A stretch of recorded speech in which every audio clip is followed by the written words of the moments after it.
Ladies and gentlemen, the road to WrestleMania continues on the highway to hell. Ladies and gentlemen, this is my Fastlane review.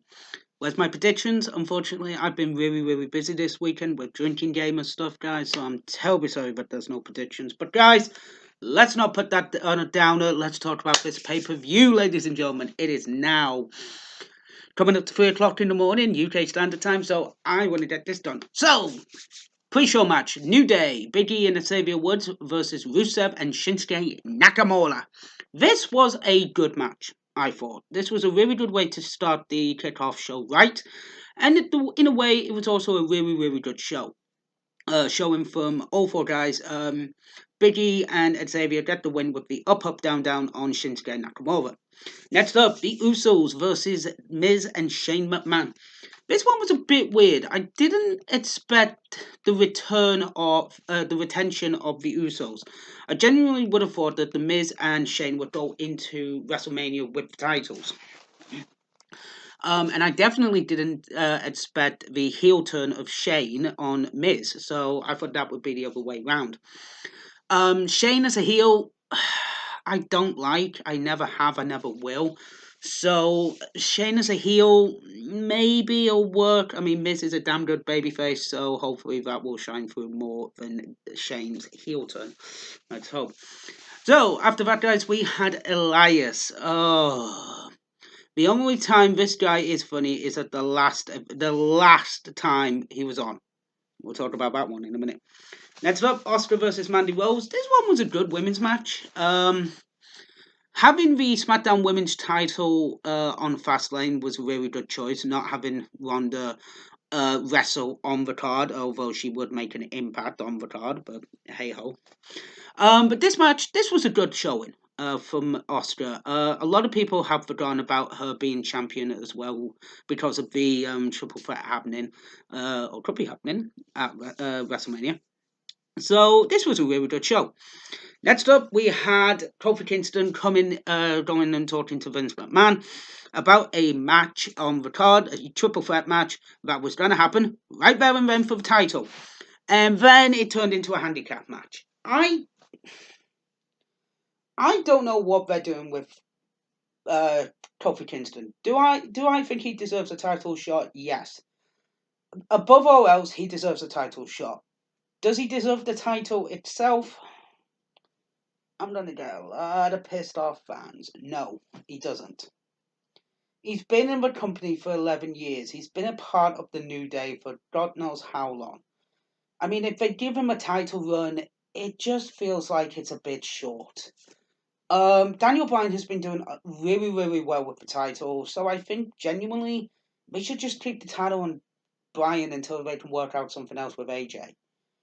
But I'm sorry, I don't think he deserves the championship belt. I think he deserves the title shot, definitely, but the actual title itself, I'm sorry, but no, he doesn't deserve it. The match with the bar was an okay match. It was a handicap match, one on tag. Xavier Wood and Big E tried to come down, and then Rusev and Nakamura beat them up to make sure that didn't happen and get the win. The bar get the win. Next up, one of the better tag team matches of the night, the Revival taking on Aleister Black and Ricochet versus Chad Gable and Bobby Roode. I forgot these guys were a tag team until this match.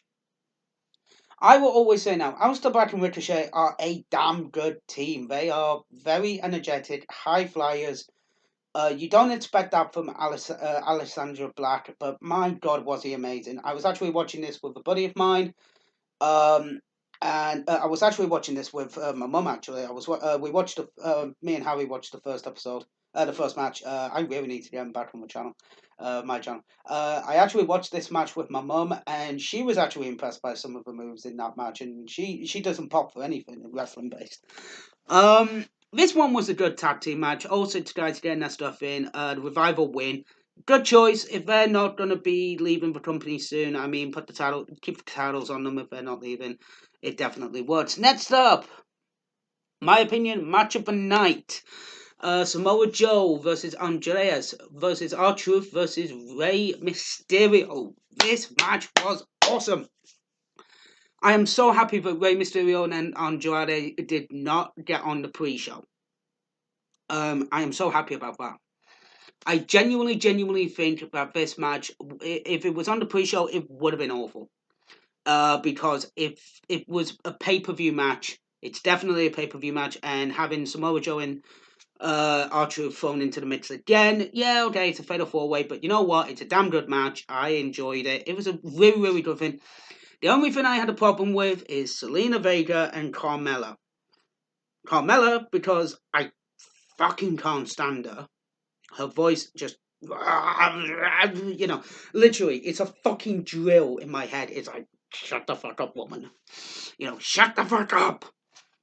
And Zelina Vega, just because they were out there, they needed to have a cat fight because all women hate each other, apparently. Vince McMahon, you're a fucking idiot. But yeah. I mean, if that sets up Andrea and Zelina Vega versus R-Truth and Carmella at Mania, it wouldn't surprise me. But I feel like they're going to have the Women's Battle Royal and the Andre the Giant Memorial Battle Royal, and those who are going to be in that match, those matches. Next up, the Bogdan Hood Connection, Sasha Banks and Bayley versus Tamina and Nia Jax. This one was okay.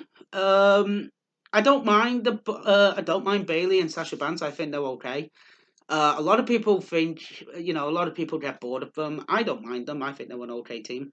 First ever tag team champs, it's okay. I'm getting sick and tired of Michael Cole saying, these are the first time the tag team champions ever have. No, Jumping Bomb Angels back in the 1970s. Fuck off. But yeah, this one was a good match again. To me, Nia Jax and Bayley. Sasha Banks and Bayley win after Bayley pins Tamina, gets beat down. Then Beth Phoenix gets involved, and then Natalya gets involved. So I think that's going to be setting up a tag team match between Nia Jax and Tamina versus Beth Phoenix and Natalya. They used the team as the Divas of Doom, I think, if I recall back in the day. So yeah, that would be a good match. Next up, Daniel Bryan defeated Kevin Owens and Mustafa Ali. Ali got booed in this match, and I don't know why. He's a damn good wrestler, and just because it's not Kofi Kingston. Like I say, guys, I don't want Kofi Kingston to win the title, but he deserves a title shot. Same thing with Mustafa Ali. He was supposed to be in the Elimination Chamber, didn't happen, so he's getting his title shot now, and people are pissing on it. It's annoying. Do I believe Mustafa Ali should get a title shot more than Kofi? Well, yeah, to be honest. But hey ho. This match was good. Definitely a lot of spots, high flying spots. One that stands out is the jump, which is the spinning DDT from Ali onto Daniel Bryan. That was amazing. And then Daniel Bryan hitting and running the attack onto Mustafa Ali in the air was amazing. So yeah, that was a good match. Daniel Bryan pins Mustafa Ali. Next up, Becky Lynch versus Charlotte Flair. This one was good. Until the fucking finish. Oh my god. I don't understand why Ronda had to go out to the ring. No idea why. Why does she go out? Oh, because she's a heel. Okay, fine. But have Becky win with a roll-up. This has just killed her momentum dead, in my eyes. So this has killed it. Even though she's in the triple threat match, which we all know what was going to happen. They're not gonna fucking piss away this match just to have Charlotte versus Ronda. They'll get booed out of the fucking building if they didn't put Becky Lynch in this match. So this was a foregone conclusion that Becky was going to win this match. But to win by disqualification, get the fuck out of here. It was annoying. Fucking stupid.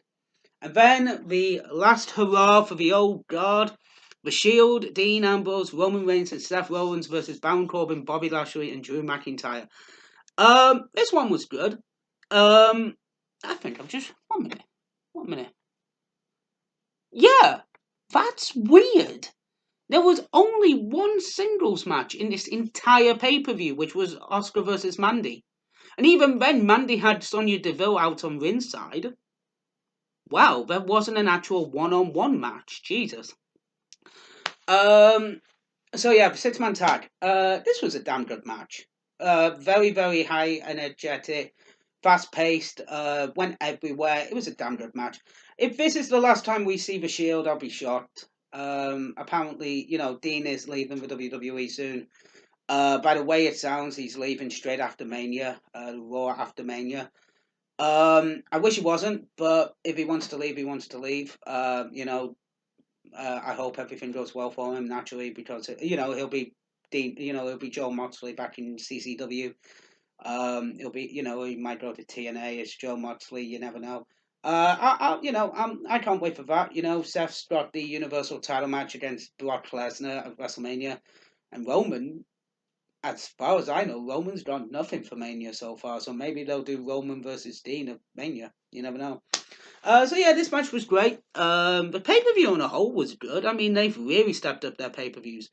At the beginning of the year with the Royal Rumble, they have really stepped up their game from last year, and I think that's really really good. They're showing more wrestling than anything else, and that's really really good, guys. So guys, that was my prediction. That was my review of the Fastlane. Hopefully, I will see you here on the next episode of the Classic Wrestling Series, episode 22, which will be WrestleMania 21. Guys, thank you so much for watching. See you on the flip side.